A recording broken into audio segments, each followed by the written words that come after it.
오늘 우리에게 주시는 하나님의 말씀을 보도록 하겠습니다. 주시는 말씀 이사야서에서 찾도록 하겠습니다. 이사야서 39장의 말씀입니다.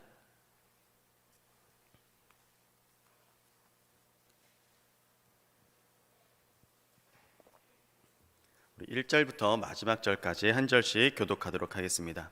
1절의 말씀을 제가 먼저 읽겠습니다. 그때 발라단의 아들 바벨론의 왕 무로닥 발라단이 히스기야가 병들었다가 나았다 함을 듣고 글과 예물을 보낸지라.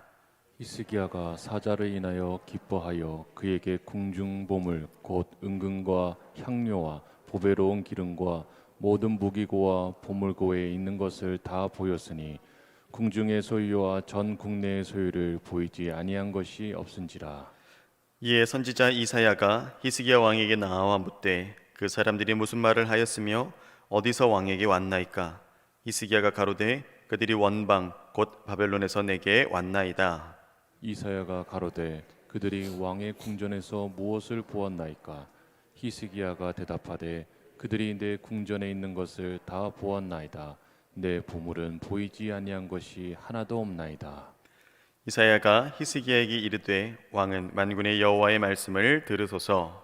보라, 날이 이르리니 내 집에 있는 모든 소유와 내 열조가 오늘까지 쌓아둔 것이 모두 바벨론으로 옮긴 바 되고 남을 것이 없으리라. 여호와의 말이니라. 또 내게서 날 자손 중에서 몇이 사로잡혀 바벨론 왕궁의 환관이 되리라 하셨나이다. 히스기야가 이사야에게 이르되 당신의 이른바 여호와의 말씀이 좋소이다. 또 가로되 나의 생전에는 평안과 견고함이 있으리로다 아니라. 아멘. 오늘도 새벽 예배에 나오신, 또 새벽 기도에 나오신 우리 사랑하는 성도님들 환영하고 축복합니다. 또 있는 자리에서 예배를 세우며 또 하나님 앞에 기도를 쉬지 않는 우리 성도님들에게 하나님의 은혜가 더욱더 넘치시길 주님의 이름으로 축복합니다. 오늘 함께 이사야 39장의 말씀을 가지고 은혜 나누도록 하겠습니다. 우리 지난 장에서 살펴보았듯이 이제 불치병으로 사형 선고를 받았던 히스기야가 이제 하나님 앞에 간구하고 또 이제 그 기도의 능력으로 말미암아 이제 그 삶이 15년이나 연장된 것을 우리가 지난 장에서 볼 수 있었습니다. 그래서 이제 이 소식을 들은 이제 바벨론의 왕이죠, 무로닥 발라단이라고 하는 이 왕이 히스기야에게 글과 예물을 보냅니다. 그러면서 히스기야의 이 쾌유를 축하하는 것이죠. 한 나라의 왕이 중병이 걸렸다가 회복을 하게 되면 이웃 나라에 사신을 보내서 축하하고 예물을 보내는 것이 일종의 관례였습니다. 그런데 이 무로닥 발라단, 이 바벨론의 왕이 축하 사신을 보내는 것은 이와 같은 이유도 있었지만 또 한 가지 다른 이유가 그에게 있었습니다. 근데 그의 관심은 이제 유다와 군사 동맹을 맺는 것이죠. 그래서 아수르에 대항하고자 하는 마음이 있었습니다. 근데 이제 히스기야는 이제 자신을 드러냄에 혈안이 되어 있어서 그저 기쁨으로 바벨론의 이 사절단들을 맞이하게 됩니다. 히스기야가 바벨론과 군사 동맹을 맺는 것은 물론이고 자신의 보물창고, 또 무기고, 국내의 모든 소유까지 이렇게 다 보여주게 됩니다. 근데 이것을 우리 함께 나눈 말씀 2장에서 세세히, 2절에서 세세히 기록하고 있지 않습니까? 뭐 보물창고, 또 은금, 향료, 보배로운 기름, 또 무기고, 궁중의 소유, 또 전국 내의 소유, 군사력에 관한 것, 궁중 안에 있는 것, 궁중 밖에 있는 것, 이 모든 것을 이 바벨론 사절단에게 자랑하고 있습니다. 근데 하나님께서 또 하나님이 보시기에 어떠함이 아니라 사람의 평가가 중요하게 되면 이처럼 히스기야와 같은 실수를 범할 수 있는 것이죠. 여러분, 그도 그럴 것이 히스기야와 지금 이 유다는 아수르를 대적해서 굴하지 않고 또 히스기야는 치유함을 받아서 하나님께서 함께하고 계심을 직접적으로 드러내고 있지 않습니까? 그러니 자랑스러운 거예요, 히스기야는. 그래서 무기고를 보여주고 또 유다의 부와 그 능력을 이렇게 바벨론이 알게 된다면 자신들과 동맹하는 것이 유익일 거라고 판단하게 될 것이다. 그리고 유다가 얼마나 강력한지를 그들이 깨닫게 될 것이다. 이런 자랑하고자 하는 마음이 히스기야 안에 있었던 것이죠. 근데 여러분, 이것은 명백한 불순종의 씨앗입니다.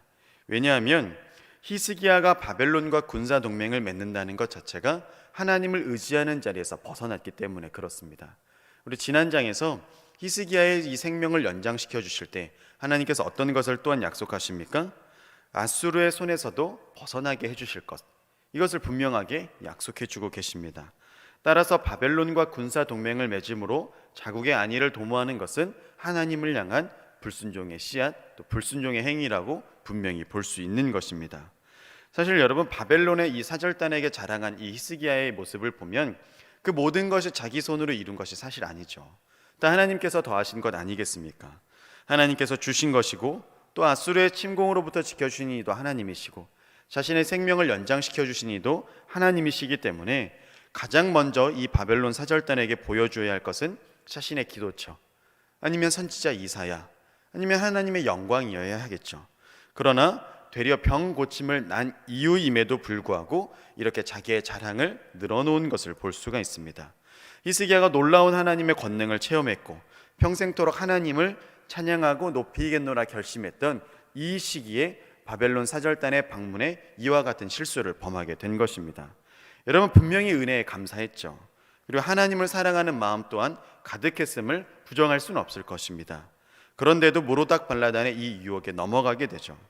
여러분, 이러한 사실은 사탄이 우리를 유혹하는 방법에 있어서 때와 시기가 있지 않다라는 것을 알 수 있습니다. 이 사탄의 유혹이 얼마나 강력하고 집요합니까?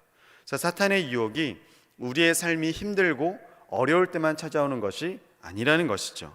오히려 평안할 때, 오히려 내가 더욱더 잘 되고 있을 때 강력하게 찾아오기도 한다라는 겁니다. 그래서 고린도전서 10장 12절에는 우리에게 이렇게 경고하고 있습니다. 제가 읽어드리겠습니다. 그런즉 선줄로 생각하는 자는 넘어질까 조심하라. 아멘. 이렇게 말씀하고 있습니다.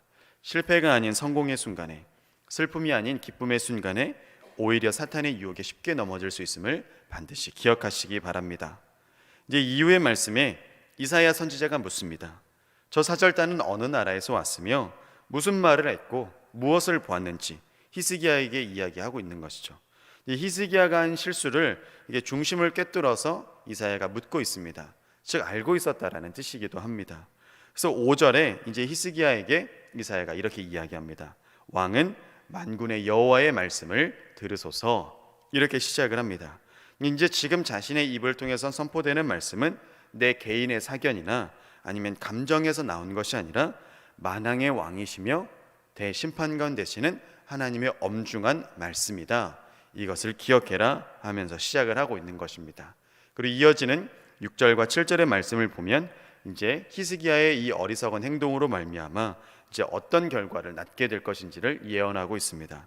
그 첫 번째로는 하나님께서 내 집과 모든 소유, 그리고 내 조상들이 오늘날까지 쌓아둔 모든 것을 바벨론에게 옮긴 바 되고, 이렇게 말씀하고 있습니다. 히스기야의 어리석은 행동의 범위가 어디까지 확장됩니까? 자신이 쌓은 것은 물론이요, 그 조상들이 쌓은 것까지도 하루아침에 다 바벨론에게 빼앗기게 될 것을 이렇게 말씀하고 있습니다. 그래서 심판은 계속됩니다. 그의 후손들 중 몇이 바벨론에 끌려가 환관이 되겠다, 환관이 될 것이다, 이렇게 말씀합니다. 고통스럽고 수치스러운 일을 당한다는 것이죠. 이제 특별히 이는 하나님의 축복에서 끊어진다라는 의미를 가지기도 합니다. 왜냐하면 하나님께서 창세기에게 우리에게 어떤 원뜻을 보여주셨냐면 인류가 생육하고 번성하고 창대케 하라는 하나님의 말씀을 보여주시지 않습니까? 그런데 환관이 된다면 더 이상 출산을 할 수 없죠. 그렇기 때문에 하나님의 축복에서 끊어지는 것을 의미하는 바이기도 합니다. 여러분, 참 이것이 아이러니하지 않습니까? 바벨론 사절단을 환영하면서 모든 것을 보여주고 극진히 대접한 것은 자신의 영화를 자랑할 뿐만이 아니라 바벨론과 동맹을 맺어서 아수르의 위협으로부터 나라를 지켜내고자 하는 그의 의도도 있지 않았습니까? 그러나 나라가 부강해지고 나라가 안전해집니까? 그렇지 않죠. 모든 쌓아온 것을 오히려 빼앗기게 될 것이라고 이렇게 예언하고 있는 것입니다. 여러분, 이것은 우리에게 분명한 교훈을 더하고 있습니다. 자신의 영광을 드러내고 하나님보다 이방을 더 의지하려고 했던 이 히스기야의 어리석은 행동 하나가 과거 조상들이 쌓아온 공로, 그리고 미래의 후손의 운명까지에도 엄청난 상처와 손해를 끼치게 된다는 것이죠. 여러분, 믿는 이들에게 이 행함이 얼마나 중요합니까? 우리의 작은 행동 하나하나가 자신은 물론이요, 이웃을 실족해 하기도 하고 또는 구원하기도 하게 하며 또 교회와 우리 민족에도 영향을 미칠 수 있기 때문에 그렇습니다. 또 우리 후손에게도 영향을 미칠 수 있음이 분명하기 때문에 그렇습니다. 그러므로 하나님으로부터 택함 받은 자들은 세상을 의지하지 않고 오직 하나님의 약속, 그 능력을 의지함으로 나아가야 할 것입니다. 여러분, 우리 마음이 참 얼마나 연약합니까? 조금만 방심하고 조금만 마음을 놓아도 이 죄악에 사로잡혀서 그릇된 행실을 할 수 있는 것이 우리 사람의 연약한 마음이지 않겠습니까? 네, 우리의 연약함을 인정하시고 우리 안에서 강함되어 주시는 예수 그리스도를 모시고 성령의 충만함으로 이런 죄와 유혹에서 이겨나가시는 우리 귀한 성도님들 되시길 그리스도의 이름으로 축원합니다. 우리 이러한 모습, 히스기야와 같은 실수를 범하시지 않기를 다시 한번 주님의 이름으로 축복합니다. 기도하시겠습니다. 좋으신 하나님 아버지, 감사드립니다. 하나님, 스스로를 속이며 스스로의 의를 드러낼 때가 얼마나 많이 있습니까? 이것은 나라를 위한 것이며, 이것은 민족을 위한 것이며, 이것은 교회를 위한 것이며, 이것은 우리의 공동체를 위한 것이라고 나 스스로를 속이며 하나님, 세상과 타협할 때가 얼마나 많이 있습니까? 히스기야가 나라를 더욱더 부강하게 하고 아수르의 위협으로부터 나라를 지켜내기 위해 바벨론과 타협하고 이방과 손을 잡았던 그 모습이 우리 삶 가운데는 왜 일어나지 않겠습니까? 하나님, 우리의 연약함을 붙들어 주시옵소서. 주님께서 우리 마음 가운데, 우리 심령 가운데 오셔서 찾아와 주시어서 우리 연약함을 강함으로 변화시켜 주실 것을 믿습니다. 하나님, 히스기야와 같은 범죄, 실수를 저지르지 않게 하여 주옵시고 온전히 하나님께 그 뜻을 맡기고 그 의를 구함으로 하나님, 우리는 더욱더 주님의 뜻을 분별하고 나아가는 주의 백성들 되게 인도하여 주시옵소서.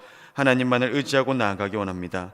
택함받은 백성들로서 세상을 의지하지 않길 원하오니 우리 마음을 주님 더욱더 붙들어 주시기를 간절히 원합니다. 하나님만을 의지하는 우리 모두 되게 인도하여 주시옵소서. 우리 구주 예수님의 이름으로 기도드립니다. 아멘.